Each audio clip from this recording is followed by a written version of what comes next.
प्यारे बच्चों, आज हम पाठ 8 श्री कृष्ण चरित पढ़ेंगे। बच्चों, इस भारत भूमि का सौभाग्य रहा है कि यहाँ पर मर्यादा पुरुषोत्तम राम और यहीं पर ही योगी राज श्री कृष्ण हुए। हम इस पाठ में श्री कृष्ण जी के विषय में पढ़ेंगे। देखिए बच्चों, स्वप्न देखना और उन स्वप्नों को पूरा करना ये महान व्यक्तियों का कार्य होता है। बहुत से लोग जीवन में स्वप्न तो देखते हैं लेकिन वे उसे पूरा नहीं कर पाते।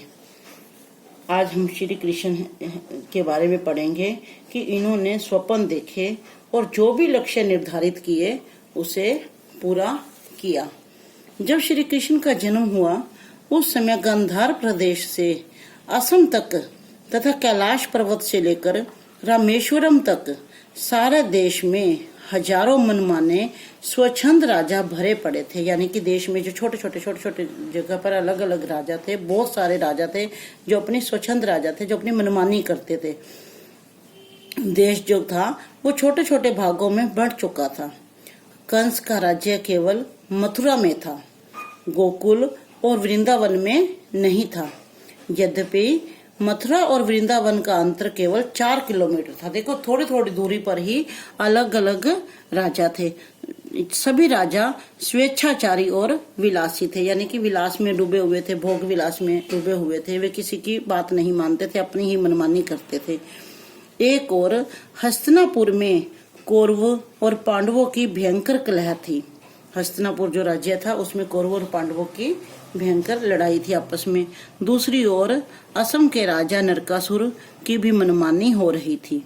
कंस के शासन में यह अत्याचार था कि उसने अपने पिता महाराजा उग्रसेन को भी जेल में डाल रखा था। कंस जो था उसने अपने पिता को भी जेल में डाल दिया था। जरासंध सारे देश का राजा बनना चाहता था। 84 राजा उसने अपने कैद खाने में डाल रखे थे।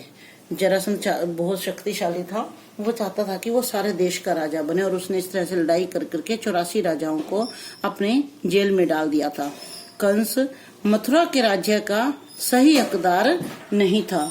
बात यह थी कि देवक और उग्रसेन 2 सगे भाई थे।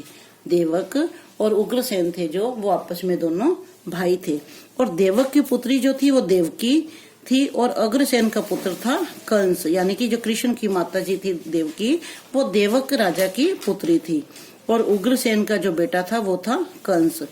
भारतीयों के उस समय के कानून के अनुसार पुत्री तो राज्य की अधिकारिणी नहीं, किंतु पुत्री का पुत्र अधिकारी अवश्य है। जो पहले समय की प्राचीन परंपरा थी उसमें जो पुत्री थी वो तो राज्य की अधिकारिणी नहीं हो सकती थी, लेकिन जो पुत्री का पुत्र होता था आगे वो राज्य का अधिकारी होता था।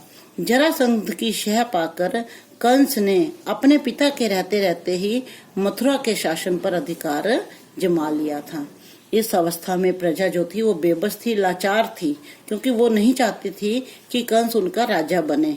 कंस ने निश्चय कर लिया कि वह देवकी के पुत्रों को जीवित नहीं रहने देगा, क्योंकि आकाशवाणी हुई थी कि जो देवकी का 8वां पुत्र होगा वो उसे मार देगा।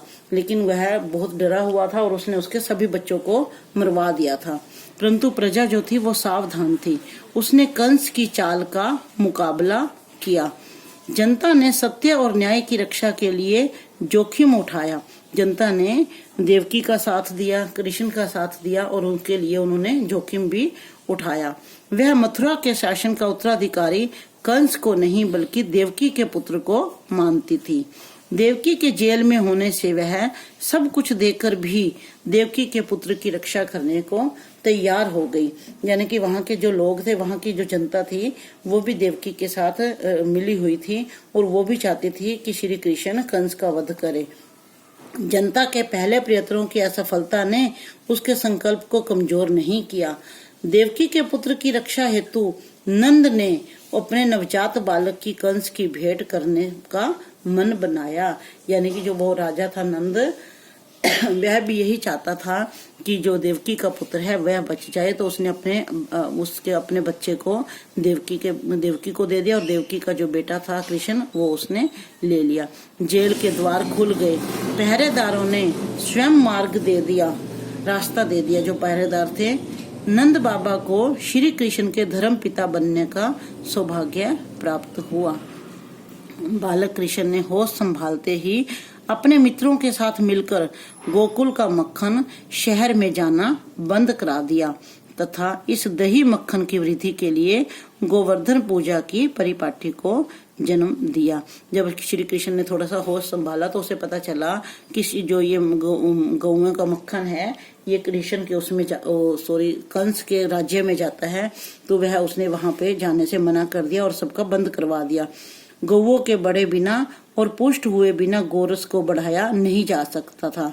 गोवर्धन पर्वत की रक्षा करने के कारण ही श्री कृष्ण को गोवर्धन पर्वत उठाने वाला कहते हैं। श्री कृष्ण ने उंगली पे नहीं बल्कि उन्होंने गोवर्धन पर्वत पर यानी कि अपने राज्य के लोगों की रक्षा की थी और उन्होंने वहां उनको गोवर्धन पर्वत पर बिठा दिया था, तो इसीलिए उनको गोवर्धन पर्वत उठाने वाला कहते हैं। इस पर्वत ने गोकुल वासियों को न केवल गोधन वृद्धि में ही सहयोग दिया अपितु उन्हें वर्षा के प्रकोप से भी बचाया। कृष्ण 16 वर्ष के हुए जब वे अपने नाना देवक के राज्य के पूर्व उत्तराधिकारी थे। 16 वर्ष की आयु में थे जो कृष्ण थे, वो अपने देवक के राज्य के पूर्व उत्तराधिकारी बन गए।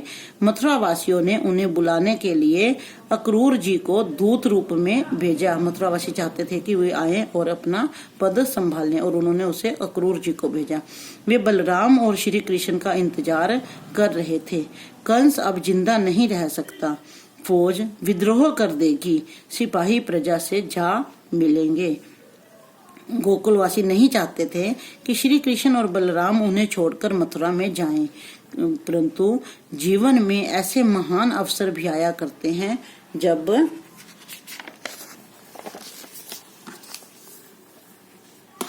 एक महान उद्देश्य के लिए अपने निजी प्रिय संबंधों को छोड़ना ही पड़ता है। यानी कि हमें अपने लक्ष्य की प्राप्ति करनी है तो हमें अपने संबंधों को, अपने जो आसपास के लोग हैं, अपने जो मित्र हैं, जो अपने उनको छोड़ना पड़ता है और हमें एकाग्र होकर सब कुछ करना पड़ता है।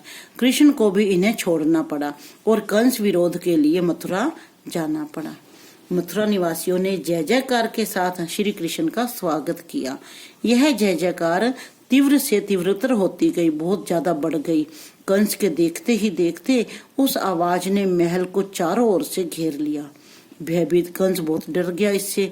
भयभीत कंस ने फौज और पुलिस को पुकारा, परंतु वे तो सबके सब पूर्व ही भक्ति सेना में मिल चुके थे। वे तो सबसे पहले ही कृष्ण के साथ मिले हुए थे सब। तो कंस के जिन अत्यंत विश्वस्तों ने कृष्ण की जान लेनी चाहिए वे निष्प्राण कर दिए गए। जो कंस के अपने आदमी थे उन्होंने अगर कृष्ण को मारना चाहा तो उनके प्राण पहले ही ले लिए गए। चाणूर और मुष्टिक जैसे पहलवानों को भी जान से हाथ धोने पड़े। कृष्ण आगे बढ़े, उन्होंने कंस को गर्दन से पकड़ा। कंस के प्राण पखेरु उड़ गए, यानी कि जैसे ही उन्होंने अपनी शक्ति से कंस को पकड़ा तो वहीं कंस ने वहीं प्राण त्याग दिए। मथुरा ने अब सुख की सांस ली। कंस का वध करके कृष्ण बंदी गृह पहुंचे और माता पिता को कारागार से छुड़ाया। सबसे पहले उन्होंने अपने माता पिता को आजाद करवाया। उन्होंने अपने नाना को गद्दी पर बिठाया। इस प्रकार कृष्ण ने ब्रिज भूमि में सच्चे अर्थों में प्रजातंत्र स्थापित किया। उग्रसेन राजा नहीं थे, अध्यक्ष थे, परंतु मथुरा को स्वतंत्र कराकर श्री कृष्ण वहां सुख चैन से नहीं रह सके। जरासंध की 2 पुत्रियां अस्ति और प्राप्ति कंस से ब्याही हुई थी, लेकिन जब वो विधवा हो गई तो रोती पीटती अपने पिता के पास पहुंची। तो जरासंध के क्रोध की कोई सीमा नहीं, उनको गुस्सा आ गया जरासंध को बहुत। वह सेना सहित मथुरा पर चढ़ गया। 17 बार आक्रमण करके भी वह विजयी नहीं हो पाया, तो 18वीं बार एक विदेशी राजा की सहायता पाकर उसने फिर चढ़ाई की। राष्ट्रवादी कृष्ण लड़े नहीं, अपनी समूची मथुरा को लेकर द्वारकापुरी में जा बसे। वह अपनी सारी जनता को लेकर द्वारकापुरी में चले गए। कालियवन ने श्री कृष्ण का पीछा किया। और श्री कृष्ण को भी गुस्सा आ गया। श्री कृष्ण मथुरा वासियों को द्वारिका में बैठाकर उसका मुकाबला करने के लिए आए। उस समय काल्यवन की फौजें अरावली पर्वत के बीच में पड़ी थी। कृष्ण ने उसे कुछ इस प्रकार पर्वतों के घुम्मन घेर में फंसा, यानी कि पर्वतों में इस तरह फंसा दिया कि काल्यवन की सेनाओं का नाम तक नहीं बचा, सभी के सभी वहीं पर ही मर गए। इसके पश्चात 3,500 टुकड़ों में बटे हुए इस भारत राष्ट्र को अखंड बनाने के लिए श्री कृष्ण महाभारत के युद्ध में अर्जुन के सारथी बने। जब अर्जुन का महाभारत का युद्ध हुआ तो अर्जुन जो श्री कृष्ण जो थे वो अर्जुन के सारथी बने थे। उसके मोह में पड़ जाने पर गीता का उपदेश देकर उसे धर्म युद्ध के लिए तैयार किया। कौरव पक्ष में भीष्म पितामह, द्रोणाचार्य, कर्ण तथा दुर्योधन जैसे वीरों के होते हुए विजय पांडवों की हुई, क्योंकि जो श्री कृष्ण थे वो सच्चाई का साथ दे रहे थे। तो सच्चाई की तो हमेशा जीत होती है, असत्य हमेशा हारता है। तो पांडव जो थे वो सत्य के लिए लड़ाई कर रहे थे तो उनकी जीत हुई। इसका सारा श्रेय श्री कृष्ण को ही प्राप्त है।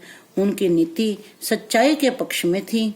इस धर्म युद्ध में उन्होंने धर्म के पक्ष को ही विजय दिलाई और इस राष्ट्र को पांडवों के नेतृत्व में अखंडता प्राप्त कराई। तो बच्चों, आपने ये पाठ अच्छी तरह से एक बार दोबारा पढ़ना है। धन्यवाद।